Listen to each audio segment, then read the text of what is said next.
ಅಮ್ಮ ರಾಕೇಶ್ ಅವ್ರಿಗೆ ಹೆಸರೇನು ವಾಣಿ ಅನ್ನೋ ಒಂದು ಹುಡುಗಿ ಬಂದಿದೆ, ಅದೇ ಮದುವೆ ಆಗುತ್ತಾ ಅಂತ ಅವ್ರು ಪ್ರಶ್ನೆ ಕೇಳ್ತಿದ್ದಾರೆ. ಏನು ಅಂತ ಉತ್ತರ ಹೇಳ್ತಾಯಿ.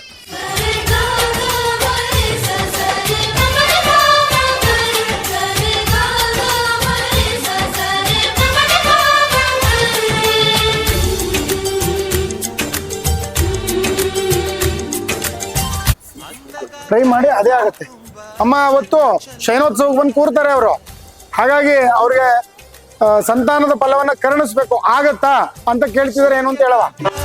ನಗುವಿನ ತುಂಬ ಹುಣ್ಣಿಮೆ ಸಿಂಧೂರ ನಿನ್ನ ತುಂಬಿಕೊಂಡ ನನ್ನ ಎದೆಯಲ್ಲಿ ಝೇಂಕಾರ.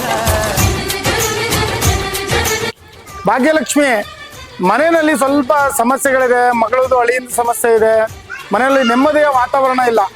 ಏನಾದರೂ ಇವ್ರ ಮೇಲೆ ಈ ಥರ ಪ್ರಯೋಗ